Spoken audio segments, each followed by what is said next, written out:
Applause going, ladies and gentlemen, for your next performer, the very funny, the hilarious Garrett Clark. Here he is. What a night! I am celebrating. I just hit my half-life anniversary of living in Canada. So thank you. So I'm now spend more than half my life in this country than from where I grew up in Australia. I moved to Canada at such an age that I don't know at this point in my adult life what is Australian lingo and what is just kiddie talk. Do you know what I mean? Because my whole life, my dad always called going to bed Jim Jam Nine. And I'm not sure at this point, as an adult, if that's an actual Australian term for going to bed, or if that's just what he said to me because I was a kid. Like, I don't know if there's grown men walking the streets of Sydney right now, going, "Oh, Sterling, that was a rough day at work, mate. I'm bloody exhausted. I think I'm going to go straight home and go Jim Jam Nine. Time for Jimmy Jammy, Sterling." Or if you see something attractive, like a nice sunset, that's gorgy gumdrops. How Australian does that sound? "Oh, that's gorgy gumdrops." "Oh, did you see Stacey tonight? She's looking gorgy gumdrops." Or a good meal, that's delishy McGrishy. Going to the toilet, that's poopy bum bottom. One time my friend Rob fell asleep on the toilet. He went poopy bum nine. He went Jim Jam bum bottom, and that's a true story, ladies and gentlemen. He fell into the bath when he woke up. He did. He fell asleep drunk on the toilet, and his legs fell asleep with him. And he woke up in a panic and just instinctually tried to run away, but his legs were asleep. So he got up and just keeled over into the bathtub, face down, ass up. That's the way he liked to fuck. Been traveling around a lot. I was just in Northern Ontario. The wildlife signs in Northern Ontario are very different from the rest of the country. The sign for a moose on the side of a highway is the scariest thing I've ever seen in my entire life. Because it's just the silhouette of the moose, like most of these signs are. But this one in particular is very aggressive. It's a very angry moose, and it's very much in motion. It's charging, it's going like that. Like it's horns, it's antlers. It's got like chest hair. And it's all up top, like there's no ass. It's all just like it's been doing CrossFit just on this side, going and its eyes are lit up. Like, how do you have a shadow with lit up eyes? And it doesn't say anything on the sign except night danger. That's all it says.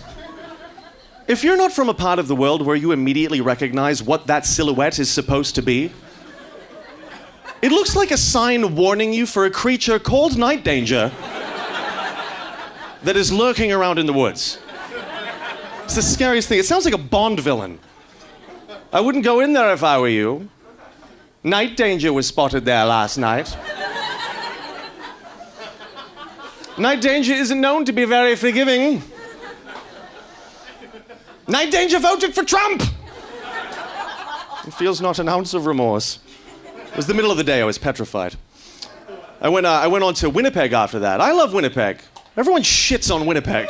It's a great city. It's got a lot of culture, a supportive art scene, great restaurants. I always forget whenever I go there, though, that it is the murder capital of Canada. I was driving there down Portage Street, and I was trying to merge lanes because a car was parked in front of me, and I had to go around it. The dude in my rearview mirror I saw he was speeding up to try to not let me in. Dick move. So I went anyway, and he tried to pass me, and I just flipped him off. I was like, "Yeah, whatever, man."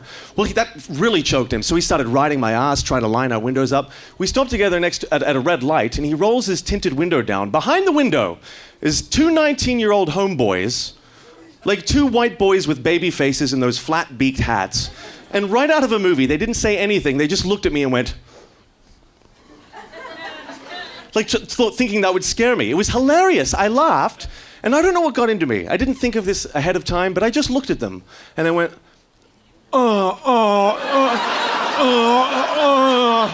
and they were like, and then the light changed and we went away. And I looked in my rearview mirror and they stayed at the light and eventually pulled over. I sucked a dick at them so good they forgot where they were going. That's what everyone's expecting this. Try sucking a dick at someone and see what they're made of. That's when you see someone's true colors. And I really sucked that dick, too. I didn't just, I went, and I was like rubbing myself. I don't know, it was... Try it out sometime.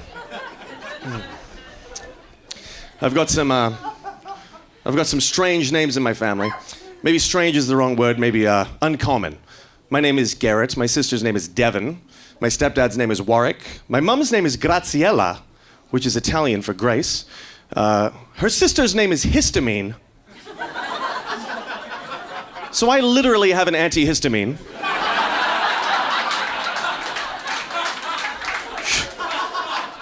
She married a dude, my uncle. His name is William Fatigue.